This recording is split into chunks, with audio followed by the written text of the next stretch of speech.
নারীদের পর্দা কেমন জানেন? মাথা থেকে পা পর্যন্ত ঢেকে রাখতে হবে, মোটা কাপড় দিয়ে, ভারী কাপড় দিয়ে, পাতলা কাপড় নয়। আমার আপনার প্রাণের রাসূলের সামনে দিয়ে আবু বকরের কন্যা আসমা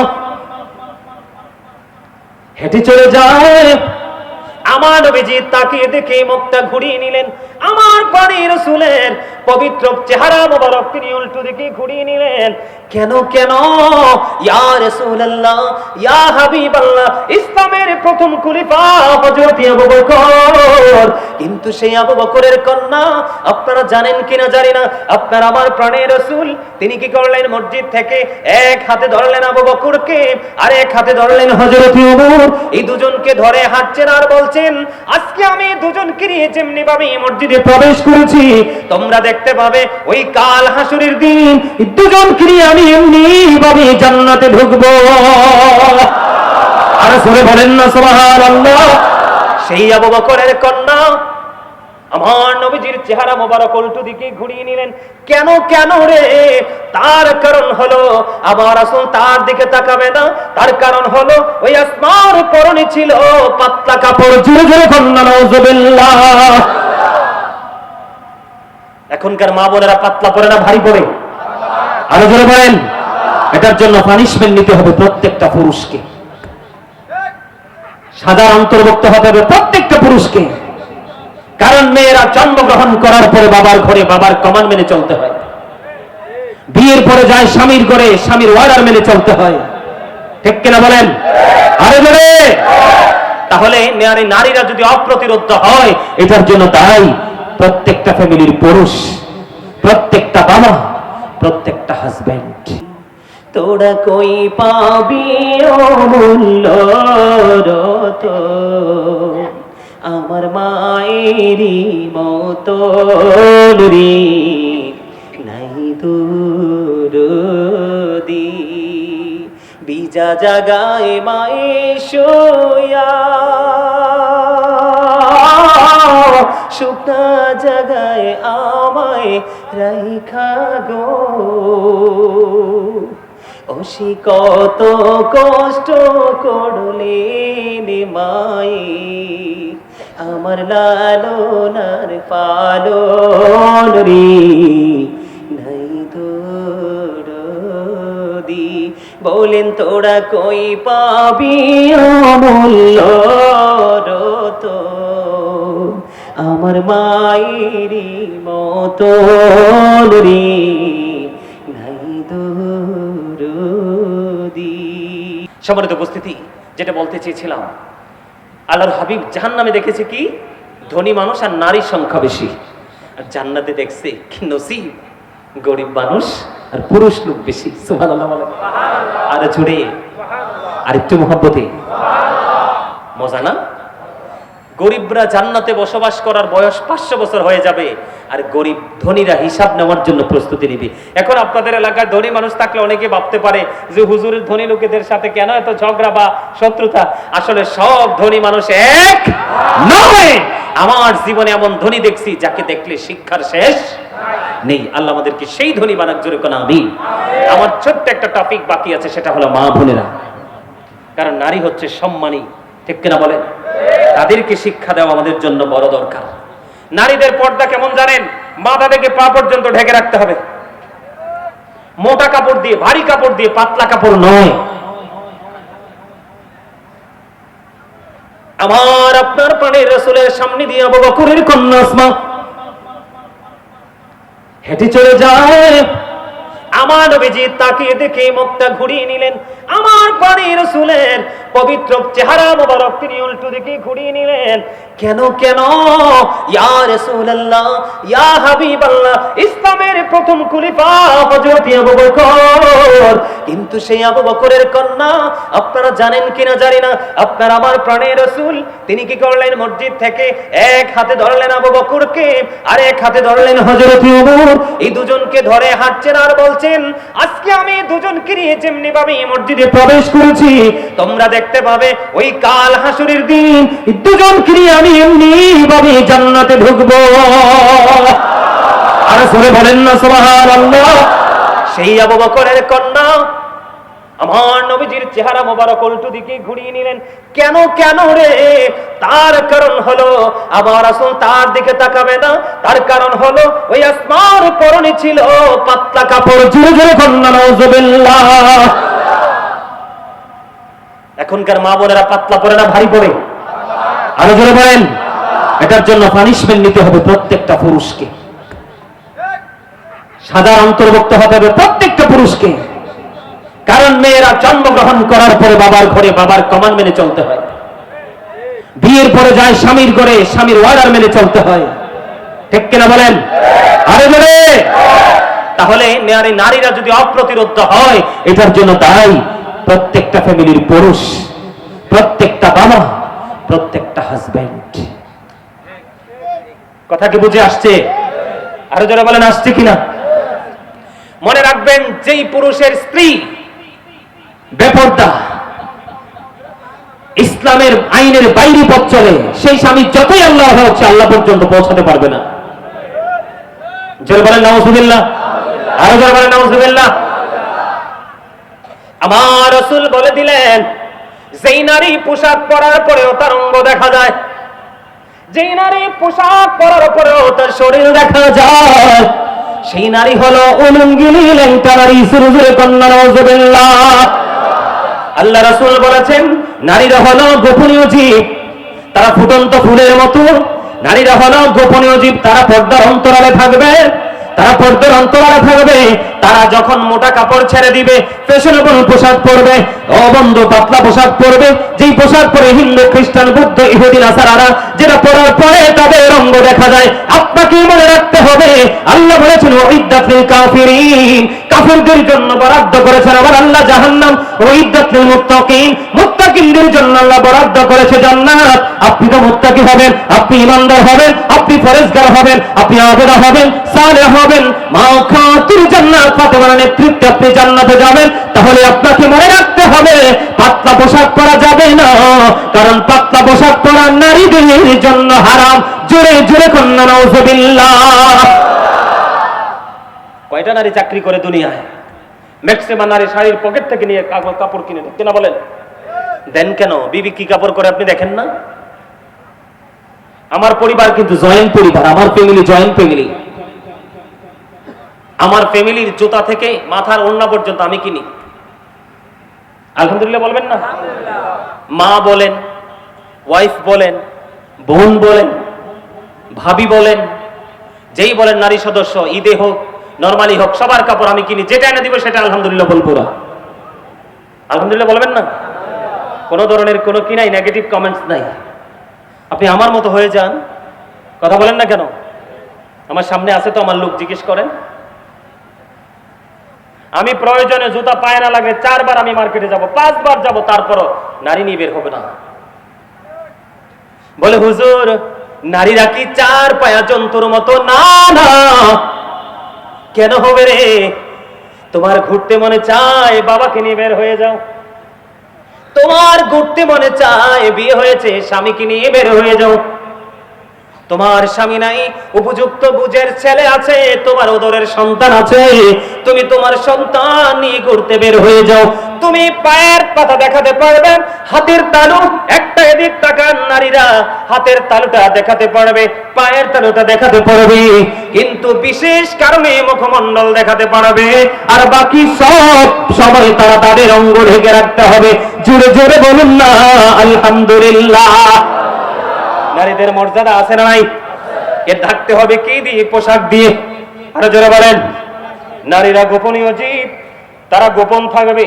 তারা যখন গোপনীয় থাকে, পোশাক ছেড়ে পাতলা কাপড় পরে যখন প্রকাশ্যে আসবে, আমার নবীজি বলছে শয়তান তাদেরকে দেখে উকি ঝুঁকি মারে। নাউজুবিল্লাহ কন্যা। আরো জোরে, আরো জোরে। এই জীবনে দেখছেন নি বোরকা পরা নারী ধর্ষণের শিকার হইতে? শুনছেন কেউ? আরো জোরে বলেন, শুনছেন কেউ? সত্যিকারের ইসলাম প্রিয়, বোরকা পরে পর্দা করে চলে এমন একটা নারী ধর্ষণের শিকার হয়েছে, ইফটিজিং এর শিকার হয়েছে, হেনস্থার শিকার হয়েছে, আমার রেকর্ড বাংলাদেশে আছে? নাই। যত হচ্ছে যারা উল্টা পথে হাঁটছে তাদের জন্য, ঠিক কিনা বলেন? আরো জোরে। তাহলে পোশাক পরার ক্ষেত্রে মা বোনদেরকে সচেতন হতে হবে। তবে পোশাক পরবেন যে, পোশাক ব্যবহার কিভাবে করবেন।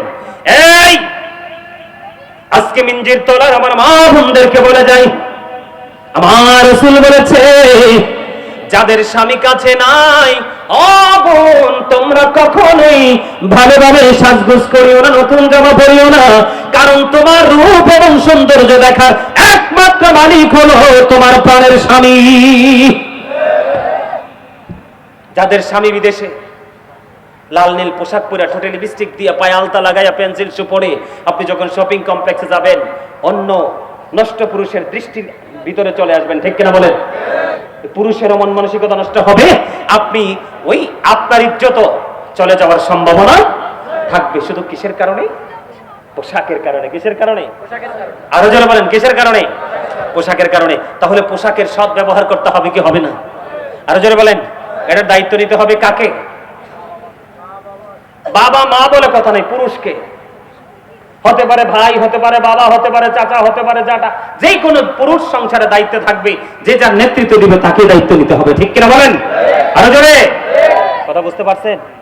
তাহলে আমাদের এই আইন মানতে হবে কি হবে না? হ্যাঁ, হবে কি হবে না? কিন্তু কথা হইল যাইয়া, এই এখনকার মেয়েরা জিন্স প্যান্ট পরে কি পরে না? আরো মেরে বলেন, যেই নারী পুরুষের পোশাক পরবে আর যেই পুরুষ নারীর পোশাক পরবে, উভয় দলকে আমার রাসূল লানত দিয়ে গেছেন, অভিশপ্ত করে আছেন। নাউযুবিল্লাহ বলেন। যেই নারী পুরুষের পোশাক পরে পুরুষের মতো চলে, ওই মহিলাকে বলা হয় মর্দ মহিলা। ওই মর্দ মহিলার জন্য জাহান্নাম বরাদ্দ, আর জাহান্নামের মধ্যে সবচেয়ে নিকৃষ্ট একটা খাবার বরাদ্দ, যেটার নাম হলো তিনাতুল খাবাল। ইয়া রাসূলুল্লাহ, ইয়া হাবিবাল্লাহ, নবী গো, এই তিনাতুল খাবালটা কি গো? আমার রাসূল বললেন এই তিনাতুল খাবালটা হলো আরেকটা জাহান্নামের নিরানো রক্তপুঞ্জ। ও মামা আওয়াজ তো বুঝে না? নাউজুবিল্লাহ তো সবাই চিৎকার মেরে বলার কথা। এত জোর, এত আস্তে বলা হবে না, সবাই জোরে বলেন নাউজুবিল্লাহ। আপনারা কি একটু বুঝতে পারছেন আমার কথা? আরে আমার কথা না তো, এটা আমার নবীজির কথা। নবীজির কথা বিন্দু পরিমাণ সন্দেহ করা যাবে? আরে জোরে বলেন যাবে। হযরত মুহাম্মদ সাল্লাল্লাহু আলাইহি ওয়াসাল্লাম was born in Arab country. His father's name was Abdullah. His mother's name was Amina. His father died before he was born. He lost his mother in his childhood. He was very grateful. আপনার আমার বাবা মা কেউ না থাকার কারণেও, তারপরেও he was very grateful. আপনার আমার প্রাণের রাসূল ছিলেন শ্রেষ্ঠ সত্যবাদী। এত আস্তে সুবহানাল্লাহ। আমার নবী ছিলেন শ্রেষ্ঠ সত্যবাদী, আমরা হচ্ছি শ্রেষ্ঠ মিথ্যাবাদী, ঠিক না বেটি? আরো কয় হুজুর ফোন দিছে একজনকে, দরকার আছে তো, আপনি আছেন কোথায়? আছে গুনাগুড়ি বাজারে। আমি আছি মিয়ার বাজার। কথা কয় না কেন? বল না, না হেসা ঠিক কইছি না? এই আল্লাহ রাসূল বলছে মানুষ হাসতে হাসতে এমন অপরাধ করবে যে অপরাধের কারণে মাসরিক থেকে মাগরিব, তার মানে পৃথিবীর এক প্রান্ত থেকে আরেক প্রান্ত পর্যন্ত যতটুকু রাস্তা সীমা আছে, ঠিক ততটুকু সমপরিমাণ জায়গা জাহান্নামের দিকে এগিয়ে যাবে। আল্লাহ হাবিব বলছেন আমি আমার উম্মতকে মাজায় ধরে ধরে বাঁচাইতে চাই, কিন্তু আমার উম্মত হাত ফসকে জাহান্নামে চলে যায়। কথা কি বুঝতে পারছেন? তার মানে নবীজি উম্মতের মাজায় শক্ত করে ধরে রাখছে, না আমি আমার উম্মতকে জাহান্নামে কোনোভাবেই যেতে দিব না, আমার আল্লাহর আমার সত্তার অবাধ্য কোনোভাবেই আমি হতে দিব না। কিন্তু উম্মত কি করলো?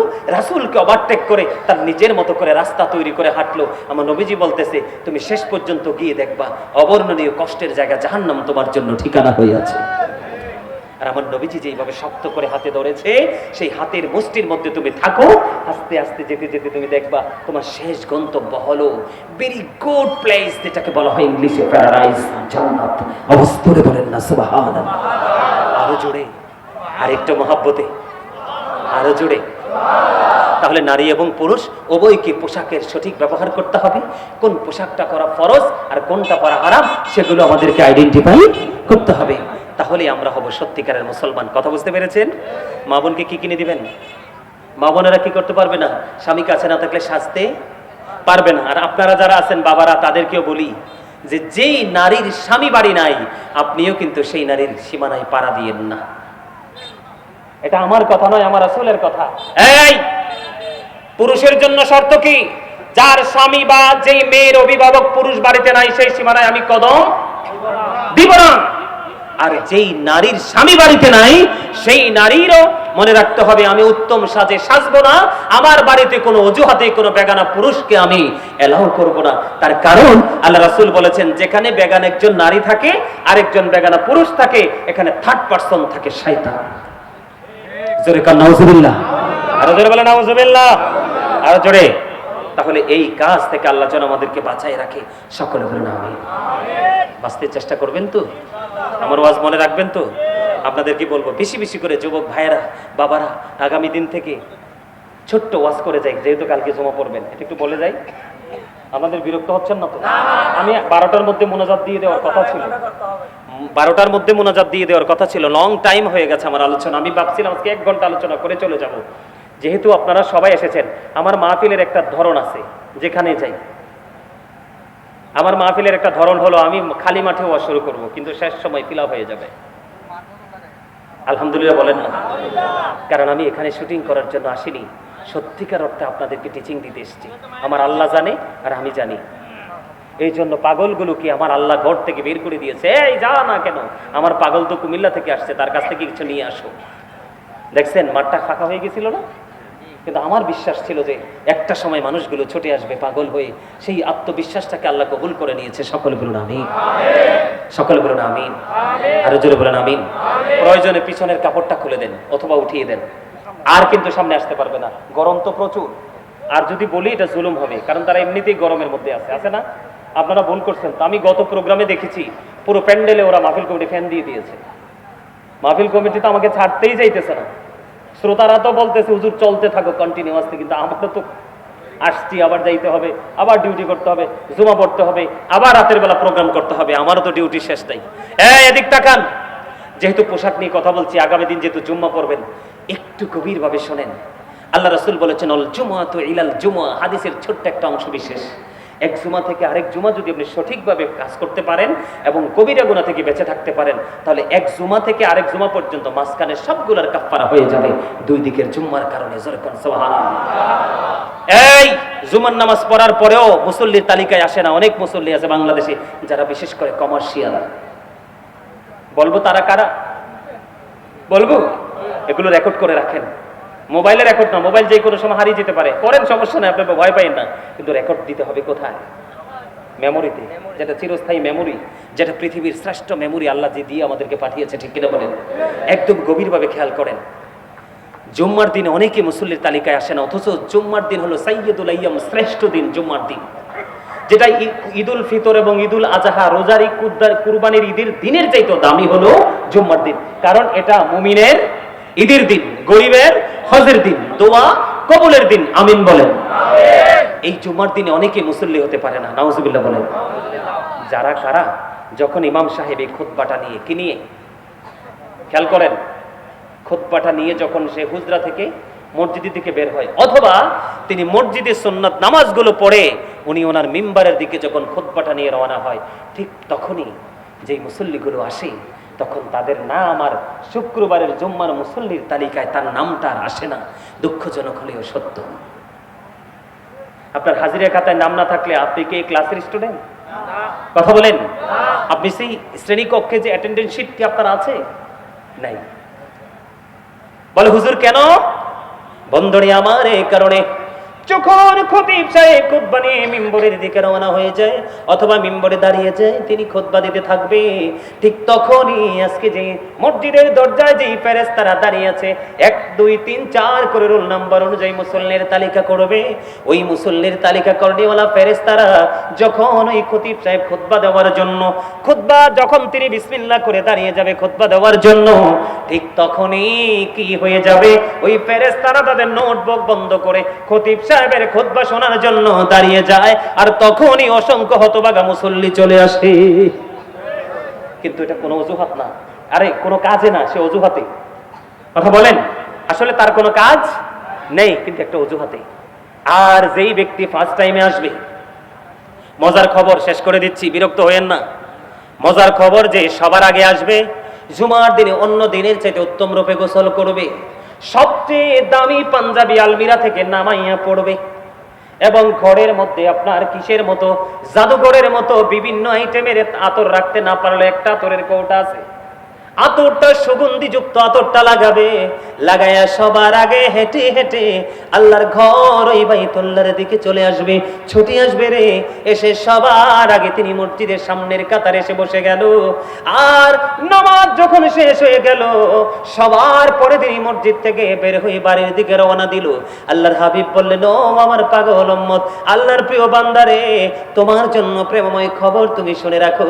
তুমি সবার আগে আসলে এই মসজিদে, সবার আগে তুমি গোসল করলে, সবচেয়ে সুন্দর পাঞ্জাবি লম্বা জামা পরে তুমি নামাজ পড়তে চলে আসলে সবার আগে, কিন্তু বের হলে তুমি সবার পরে, তোমার মধ্যে কোনো তাড়াহুড়া করার মতো কোনো ইন্টেনশন তোমার মধ্যে নেই। তুমি কি করতে থাকলে সবার পরে রওনা হলে। আল্লাহ রাসূল বলেছেন, তোমার মসজিদ থেকে বাড়ি যাইতে যতগুলো কদম লাগবে, প্রত্যেকটা কদমের বিনিময়ে আমার আল্লাহ তোমাকে 1 বছরের নফল ইবাদতের সওয়াব দিবে। জোরে জোরে সুবহানাল্লাহ। তাহলে আপনার বাড়ি যাইতে যদি 50টা কদম লাগে, আপনারা বোয়ালখালীর মানুষ কি বলেন, আরে সরি বাঁশখালীর মানুষ কি বলেন, কাইক। আমরা কই একটা কাইক দাও, 2টা কাইক দাও, এরকম না? আপনারা কি বলেন? কাইকে বলেন। তাহলে আমার সাথে আপনার মিল আছে। তাহলে আপনার বাড়ি যাইতে যদি মসজিদ থেকে বের হয়ে 100টা কাইক লাগে, কয়টা? অথবা 50টা কাইক যদি লাগে, তাহলে আপনার আমল নামে 50 বছরের নফল ইবাদতের সওয়াব। এখনকার মানুষ তো 50 বছর হায়াত পায় না, হার্ট অ্যাটাকে মারা যায়, স্পট দেয়, ঠিক কিনা বলেন? আরো জোরে হয় কি হয় না? তো এজন্য আরো আলোচনা করতে পারবো, কিন্তু সেদিকে যাবো না, অনেক লম্বা সময় আলোচনা হয়ে গেছে। আমার এই ভাইটা একটা অনুরোধ করছে, একটা গজল গাইতে। কোনটা গাইবো? মায়ের একটা গজল গাইতে বলছে, অনুরোধ সর্বশেষ। আপনারা কি শুনবেন? আমি বেশি গাইবো না, অল্প একটু গাইবো, পারলে আমার সাথে গাইবেন। তোরা কই পাবি অমূল্য রতন, আমার মায়েরই মতন রে, নাই দরদি। তোরা কই পাবি অমূল্য রতন, আমার মায়েরই মতন রে, নাই দরদি। বিজা জাগায় মায়ে শোয়া, শুকনা জাগায় আমায় রাইখা গো। অসি কত কষ্ট করলেন মায়ে, আমার লালনার পালন রে, নাই দরদি। বলেন তোরা কই পাবি অমূল্য রতন, আমার মায়েরই মতন রে, নাই দরদি। আমার মায়ে মইরা গেলে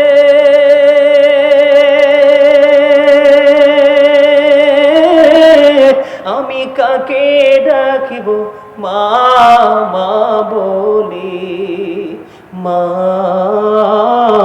মা গো। অসে কত কষ্ট করলেন মায়ে, আমার লালনার পালন রে, নাই দরদি। যেই চারজনে কান্দে লয়া, আমি কোথায় যাব মাকে নিয়া। ও খুলে দাও মায়ের মুখের কাপড়, দেখি জনমের মতন রে, নাই দরদি। তোরা কই পাবি অমূল্য রতন, আমার মায়েরই মতন রে, নাই দরদি। অন্ধকার কবরের মাঝে কি জানি কি আযাব হবে গো, ও সে মাফ করে দাও আল্লাহ মাবুদ, আমার জন দুঃখিনী মা কি নাই দূর